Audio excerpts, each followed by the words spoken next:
नमस्कार, आइए देश दुनिया की बड़ी खबरों में आपका स्वागत है। सभी खबरों को बताएंगे एक एक करके एकदम विस्तार से। उससे पहले एक नजर सुर्खियों पर। एआई पर मोदी सरकार हुई सख्त, ले लिया बड़ा एक्शन। अब एलपीजी के बाद पेट्रोल डीजल के दामों में भारी कटौती के आसार। साथ ही जानेंगे खालिस्तानियों ने मंदिर को निशाना बनाने की दी धमकी। वहीं जानेंगे खड़गे की फिसली जुबान, राहुल गांधी को बताया शहीद। साथ ही बात करेंगे 26/11 की बरसी से पहले इजराइल की कड़ी कार्रवाई की। वहीं जानेंगे भारत के जीडीपी की फर्जी खबरों की। साथ ही बिहार में आरक्षण बढ़ाने का कानून लागू। वहीं जानेंगे कोरोना वैक्सीन से बढ़ रहे नौजवानों के खतरे की सच्चाई की। साथ ही जानेंगे कोर्ट ने क्यों कहा किसानों को बनाया जा रहा खलनायक। बात करेंगे राजस्थान कांग्रेस के घोषणा पत्र की। साथ ही जानेंगे किताबों में रामायण और महाभारत को शामिल करने का प्रस्ताव। साथ ही पूर्व राष्ट्रपति ने किया वन नेशन वन इलेक्शन का बड़ा खुलासा। वहीं बात करेंगे मनीष सिसोदिया की बढ़े हुए रिमांड की। साथ ही और कई बड़ी खबरों की जानकारी देंगे, तो वीडियो पर बने रहे, पूरा अंत तक जरूर देखें। डीपफेक पर केंद्र सरकार सख्त, सोशल मीडिया प्लेटफॉर्म की बुलाई बैठक, विवादित कंटेंट न हटाने पर लिया जाएगा एक्शन। दरअसल बता दें कि दुनिया भर में डीपफेक टेंशन बन गया है। इससे निपटने के लिए केंद्र सरकार भी अलर्ट मोड पर देखी जा रही है। सरकार ने डीपफेक से होने वाली गंभीर जोखिम पर चर्चा के लिए 24 नवंबर को गूगल, फेसबुक, यूट्यूब समेत ऑनलाइन प्लेटफॉर्मों को बुलाया है। अब इसी क्रम में केंद्रीय इलेक्ट्रॉनिक्स और सूचना प्रौद्योगिकी मंत्री राजीव चंद्रशेखर ने कहा कि ऑनलाइन प्लेटफॉर्मों के प्रमुखों के साथ 24 नवंबर को चर्चा की जाएगी। सरकार चेतावनी दे रही है कि डीपफेक पाए जाने के बाद कंटेंट नहीं हटाने वाले प्लेटफॉर्म के खिलाफ कड़ी कार्रवाई की जाएगी और उन पर मुकदमा चलाया जा सकता है। एलपीजी के बाद पेट्रोल डीजल के दाम में कटौती के आसार, इन 5 कारणों से मिल सकती है राहत। जी हां, अंतर्राष्ट्रीय बाजार में कच्चे तेल की कीमतों में अस्थिरता के बावजूद घरेलू स्तर पर पेट्रोल डीजल की कीमतों में 1 साल से अधिक समय से कोई बदलाव नहीं हुआ है। जानकारों का कहना है कि केंद्र के कर राजस्व में बढ़ोतरी और कच्चे तेल की कीमतों में नरमी से अगले साल लोकसभा चुनाव से पहले तेल की कीमतों में कटौती के आसार बन सकते हैं। तेल कंपनियां लगातार राहत देने पर बड़ा फैसला ले सकती हैं। गहलोत ने बेटे की हार की छटपटाहट आज भी। शेखावत बोले, मैंने तो कभी सरदारपुरा से चुनाव लड़ने की बात कही, न मना किया। बता दें कि केंद्रीय मंत्री राजेंद्र सिंह शेखावत ने कहा कि उनके और मुख्यमंत्री अशोक गहलोत के बीच पिछले 5 सालों से हो रही तकरार की वजह सीएम गहलोत के मन की टीस है। गहलोत में आज तक अपने बेटे की हार की छटपटाहट है। वो अभी तक भी उसकी टीस पैदा किए हुए हैं। जिस जोधपुर को पिछले 40 सालों से वो अपनी राजनीतिक जागीर समझते थे, वहां से जनता ने मुझे आशीर्वाद देकर लाखों वोटों से जिताया था। खालिस्तानी समर्थकों ने हिंदू मंदिर को निशाना बनाने की दी धमकी, भारतवंशी सांसद ने की कार्रवाई की मांग। बता दें कि भारत और कनाडा के बीच खालिस्तानी समर्थकों और गतिविधियों को लेकर लगातार तनाव बढ़ता जा रहा है। इस बीच भारतीय मूल के कनाडाई सांसद चंद्र आर्य ने आज सरे में खालिस्तानी समर्थकों का एक कथित वीडियो साझा किया, जिसमें दावा किया गया है कि वे हिंदू लक्ष्मी नारायण मंदिर में परेशानी पैदा करना चाहते हैं। 26/11 की 15वीं बरसी से पहले इजराइल की कड़ी कार्रवाई, लश्कर-ए-तैयबा को किया आतंकवादी संगठन घोषित। दरअसल बता दें कि मुंबई आतंकवादी 15वीं बरसी से पहले इजराइल ने आतंकवादियों के खिलाफ बहुत बड़ा कदम उठाया है। समाचार एजेंसी एएनआई के मुताबिक इजराइल ने आधिकारिक तौर पर लश्कर-ए-तैयबा को एक आतंकवादी संगठन घोषित कर दिया है। इजरायली दूतावास ने एक बयान में कहा कि लश्कर-ए-तैयबा को आतंकवादी संगठन घोषित करने के लिए सभी आवश्यक प्रक्रियाएं पूरी कर ली गई हैं। ये देखते हुए ये फैसला भारत सरकार के किसी औपचारिक अनुरोध के बिना स्वतंत्र रूप से लिया गया था। बांके बिहारी कॉरिडोर को हाई कोर्ट की मंजूरी, कुंज गलियों से अतिक्रमण हटाने का आदेश, यूपी सरकार 5 एकड़ में बनाएगी कॉरिडोर। जी हां, बांके बिहारी मंदिर कॉरिडोर को इलाहाबाद हाई कोर्ट ने मंजूरी दे दी है। इसके साथ ही कुंज गलियों से अतिक्रमण हटाने का आदेश भी दिया है। हालांकि हाई कोर्ट ने मंदिर के बैंक खाते में जमा धन 262 करोड़ 50 लाख रुपए का कॉरिडोर बनाने में उपयोग करने की सरकार को परमिशन नहीं दी। राहुल गांधी ने देश के लिए दी जान, भाषण में खरगे से हुई चूक, बीजेपी ने उड़ाया मजाक। बता दें कि भाजपा ने आज कांग्रेस प्रमुख मल्लिकार्जुन खरगे का मजाक उड़ाया। क्योंकि उन्होंने अपने भाषण में राजीव गांधी का जिक्र करने के बजाय गलती से राहुल गांधी का नाम ले लिया। दरअसल राजस्थान के अनूपगढ़ में एक चुनावी रैली को संबोधित करते हुए कांग्रेस प्रमुख मल्लिकार्जुन खड़गे ने गलती से कहा, राहुल गांधी जैसे नेताओं ने देश की एकता के लिए अपनी जान दे दी। मंच पर मौजूद लोगों ने जब खड़गे को उनकी गलती के बारे में सचेत किया तब उन्होंने खुद को सुधारते हुए कहा कि उनका आशय राजीव गांधी से था। उन्होंने इस गलती के लिए माफीनामा भी जारी किया।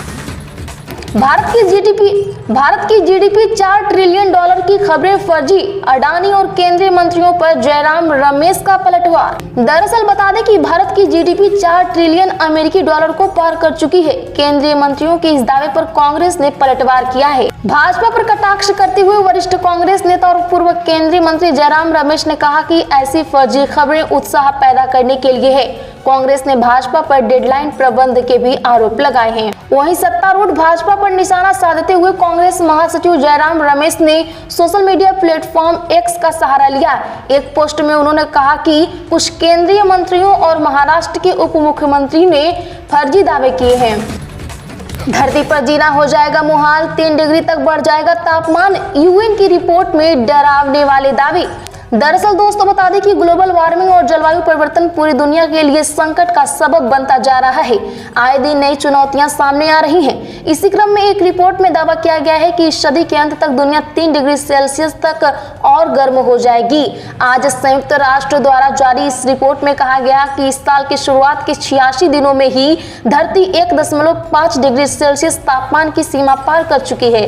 हालांकि इसके पीछे वैश्विक ग्रीन हाउस गैस का अत्यधिक उत्सर्जन बताया जा रहा है। फिर मिलेंगे जो बाइडेन और शी जिनपिंग। पिछले हफ्ते हुई थी दोनों नेताओं की मुलाकात। जी हां, बता दें कि अमेरिकी राष्ट्रपति जो बाइडेन और चीनी राष्ट्रपति शी जिनपिंग की एक बार फिर मुलाकात होने वाली है। व्हाइट हाउस से प्रवक्ता जॉन किर्बी ने यह जानकारी दी है। हालांकि बैठक की तारीख को लेकर कोई जानकारी नहीं दी गई है। वहीं बता दें कि पिछले हफ्ते ही अमेरिका के सैन फ्रांसिस्को में दोनों नेताओं की द्विपक्षीय वार्ता हुई थी। पिछले हफ्ते हुई बैठक में दोनों देशों ने सैन्य संचार को दोबारा स्थापित करने पर रजामंदी दिखाई। बिहार में आरक्षण बढ़ाने वाले बिल को राज्यपाल की मंजूरी, नए कानून का गजट नोटिफिकेशन कुछ ही देर में। दरअसल बता दें कि बिहार में आरक्षण बढ़ाने वाली नई रिजर्वेशन नीति को राज्यपाल राजेंद्र आर्लेकर ने मंजूरी दे दी है और हस्ताक्षर कर विधेयक को सरकार के पास लौटा दिया है। कुछ ही देर में गजट प्रकाशित किया जाएगा। बिहार में नौकरी और शिक्षण संस्थानों में आरक्षण का कोटा 60 से बढ़ाकर 75% किए जाने से संबंधित विधानमंडल से पारित विधेयक को अब राज्यपाल से भी मंजूरी मिल गई है। मधेपुरा के डीएम की बेकाबू कार ने 5 को कुचला, 3 लोग चल बसे, भाग खड़े हुए जिलाधिकारी। बता दें कि बिहार राज्य में मधेपुरा डीएम की गाड़ी से कुचलकर 3 लोग चल बसे जबकि 2 लोग गंभीर तौर पर घायल हो गए हैं। घटना फूलपरास थाना क्षेत्र की बताई जा रही है। घटना उस वक्त हुई जब डीएम की गाड़ी मधेपुरा की ओर जा रही थी। इस दौरान मौके पर ही एक मजदूर महिला और बच्चा चल बसा। वहीं घटना के बाद से डीएम विजय प्रकाश मीणा और ड्राइवर कार छोड़कर भाग खड़े हुए। किसानों को बनाया जा रहा खलनायक, लगातार बढ़ रहे वायु प्रदूषण पर पंजाब को सुप्रीम कोर्ट की फटकार। बता दें कि राष्ट्रीय राजधानी दिल्ली और आसपास के इलाकों में एक दिन पहले के मुकाबले हवा कुछ और खराब हो गई है। गुरुग्राम को छोड़कर दिल्ली समेत एनसीआर के सभी प्रमुख शहरों में हवा की गुणवत्ता बेहद खराब श्रेणी में है। देश के कई राज्यों में बढ़ते वायु प्रदूषण को लेकर सुप्रीम कोर्ट सख्त हो गया है। वह लगातार इस मामले में सुनवाई करके राज्यों को फटकार लगा रहा है। अब आज एक बार फिर से शीर्ष अदालत ने पंजाब को फटकार लगाई, कहा कि किसानों को खलनायक बनाया जा रहा है। बता दें कि सुप्रीम कोर्ट वायु प्रदूषण मामले की अगली सुनवाई 5 दिसंबर को करेगा। इनके विज्ञापन का पैसा रैपिड रेल में लगा दो, केजरीवाल सरकार को सुप्रीम कोर्ट ने खूब फटकारा, 1 हफ्ते का दिया टाइम। दरअसल बता दें कि आरआरटीएस प्रोजेक्ट यानी रैपिड रेल के लिए दिल्ली सरकार की ओर से बजट नहीं दिए जाने पर सुप्रीम कोर्ट ने नाराजगी जाहिर की है। सुप्रीम कोर्ट ने अरविंद केजरीवाल सरकार को कड़े शब्दों में फटकार लगाई और यहां तक कहा कि उनके विज्ञापन का पैसा प्रोजेक्ट में लगा दिया जाए। सर्वोच्च अदालत ने आम आदमी पार्टी की सरकार को 1 सप्ताह की मोहलत दी है। क्या कोरोना वैक्सीन से बढ़ रहे युवाओं के चल बसने के मामले? आईसीएमआर की स्टडी में हुआ ये खुलासा। जी हां, बता दें कि Indian council of medical research की ओर से की गई एक स्टडी में यह बात सामने आई है कि देश में कोविड वैक्सीनेशन से युवाओं में सडन डेथ यानी अचानक चल बसने का संकट नहीं बढ़ा है। स्टडी में यह भी कहा गया है कि कई फैक्टर ऐसे रहे हैं जिनकी असामयिक चल बसने की संभावना बढ़ी है। कोविड की वजह से अस्पताल में लंबे समय तक भर्ती रहना, अचानक चल बसने की फैमिली हिस्ट्री और लाइफ स्टाइल में बदलाव जैसे बहुत ज्यादा शारीरिक काम करना और शराब सिगरेट का सेवन काफी ज्यादा करने जैसे फैक्टर्स सामने आए हैं। इस स्टडी में पूरे भारत से 18 से 45 उम्र के 47 टेरिटर केयर अस्पताल के ऐसे प्रतिभागियों को शामिल किया गया है। तेरी मोहब्बत में हो गए फना, मांगी थी नौकरी मिला आटा दाल चना। बेरोजगारी को लेकर वरुण गांधी ने अपनी ही सरकार पर किया वार। बता दें कि उत्तर प्रदेश के पीलीभीत से भाजपा के सांसद वरुण गांधी ने बेरोजगारी को लेकर अपनी ही सरकार पर वार किया है। शायराना अंदाज में तंज कसते हुए उन्होंने कहा, तेरी मोहब्बत में हो गए फना, मांगी थी नौकरी मिला आटा दाल चना। वरुण गांधी ने कहा कि निजीकरण की वजह से प्रदेश में 5 साल में 18 लाख लोग नौकरी से हटाए गए। 4 लाख सरकारी नौकरी, जातिगत जनगणना और किसानों को लोन। राजस्थान में कांग्रेस का घोषणा पत्र, क्या है बड़े वादे।